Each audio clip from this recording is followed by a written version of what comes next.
योगिनी एकादशी महापर्व की बहुत बहुत शुभकामनाएं और बधाइयां। पूरे साल में 24 एकादशी आती है, लेकिन जिस साल अधिक मास आता है उस वर्ष 26 एकादशी होती है। दोनों पक्षों में एक एक एकादशी होती है। इस प्रकार कुल मिलाकर के पूरे माह में 2 बार एकादशी आती है और एकादशी का जो व्रत होता है वो सबसे बड़ा व्रत माना जाता है।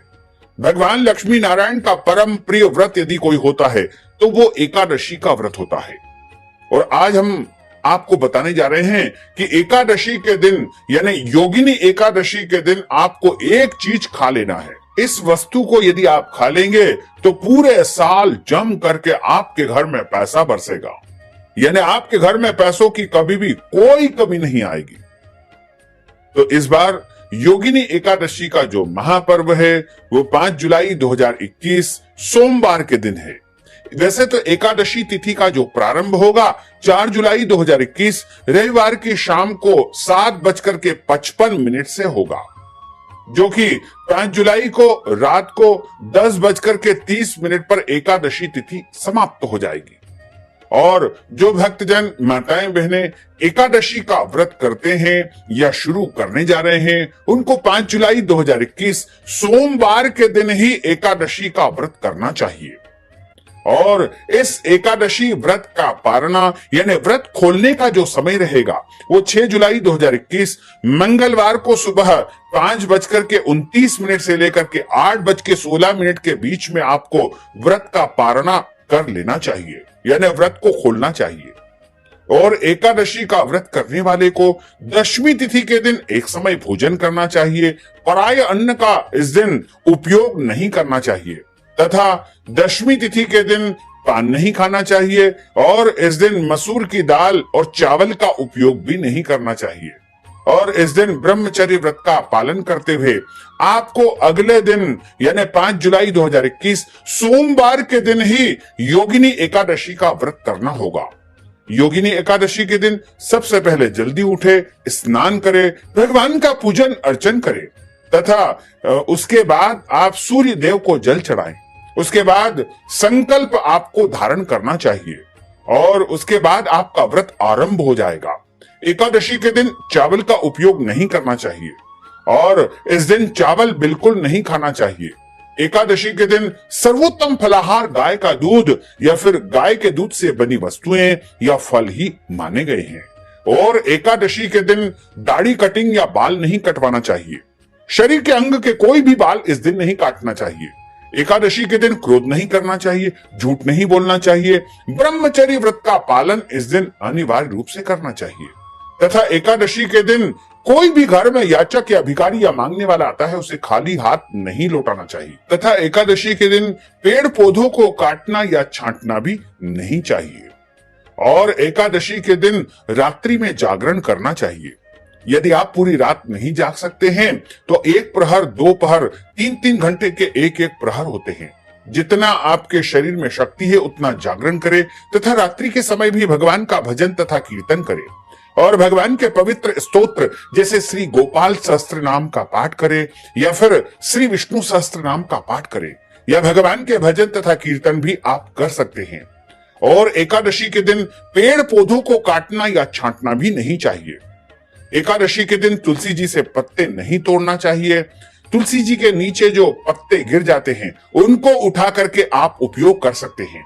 एकादशी के दिन तुलसी जी का पूजन करना चाहिए। तुलसी जी में जल भी चढ़ाना चाहिए क्योंकि तुलसी जी साक्षात वृंदा यानी महालक्ष्मी है और इनका पूजन करने से भगवान नारायण अत्यधिक प्रसन्न होते हैं। तथा एकादशी के दिन यदि आपके घर में कोई सूतक लग जाता है, जैसे जन्म अथवा मृत्यु का सूतक, ऐसी परिस्थिति में भी आप व्रत के नियमों का पालन कर सकते हैं। केवल आपको पूजन अर्चन नहीं करना है, भगवान का स्पर्श नहीं करना चाहिए। तथा गर्भावस्था में जो गर्भवती माताएं बहनें होती है वो भी व्रत का पालन कर सकती है, लेकिन अच्छी प्रकार से फलाहार ग्रहण करके ही उनको व्रत का पालन करना चाहिए।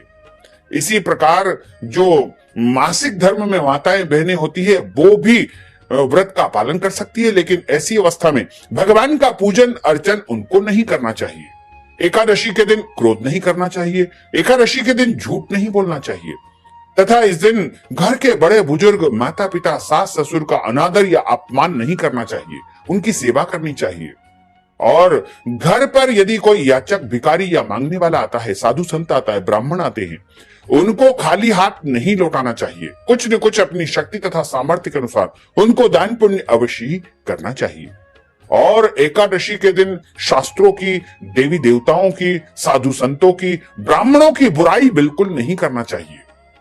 और जो मनुष्य एकादशी का व्रत करता है या नहीं भी करता है तो उनको एकादशी की कथा ब्राह्मण के मुख से जरूर सुनना चाहिए। कथा सुनने के बाद में ब्राह्मण को कुछ न कुछ द्रव्य दक्षिणा, दान पुण्य अवश्य ही करना चाहिए। और एकादशी का जो अलग अलग फलाहार हमारे धर्म ग्रंथों और पुराणों में दिखा हुआ है, तो योगिनी एकादशी के दिन यदि आप मिश्री खा लेंगे, मिश्री जो कि बाजार में मिलती है, मिश्री का भोग प्रभु को सबसे पहले आपको लगाना चाहिए, तुलसी जी का पत्ता रख करके। उसके बाद प्रसाद रूप में उस मिश्री का सेवन आपको करना चाहिए। और यदि आप योगिनी एकादशी के दिन मिश्री का फलाहार करेंगे तो आपके घर में पूरे साल जम करके पैसा बरसेगा। आपके घर में धन दौलत की कोई कमी नहीं आएगी। आपकी दरिद्रता हमेशा हमेशा के लिए समाप्त हो जाएगी। आपके घर में सुख आएगा, समृद्धि आएगी, वैभव आएगा, धन धान्य से भरा पूरा आपका पूरा परिवार रहेगा। और जीवन में आपको किसी भी प्रकार की कोई कठिनाई उत्पन्न नहीं हो सकेगी, क्योंकि मिश्री मधुर होती है और मिश्री भगवान नारायण को अत्यधिक प्रिय होती है। योगिनी एकादशी का फलाहार मिश्री का बताया है।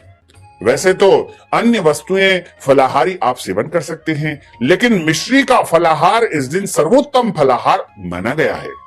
और कहा गया है कि योगिनी एकादशी के दिन जो भी भक्तजन, माताएं, बहनें मिश्री खा लेते हैं, उनके घर परिवार में किसी भी चीज की कोई कमी नहीं रहती है। उनका घर का भंडार हमेशा भरा पूरा रहता है, उनकी तिजोरी, उनका लॉकर हमेशा भरा रहता है, उनका बैंक बैलेंस भी बढ़ा हुआ रहता है, उनके घर में किसी भी चीज की कोई कमी नहीं आती है। आपको और आपके पूरे परिवार को सादर जय श्री कृष्ण, सादर धन्यवाद।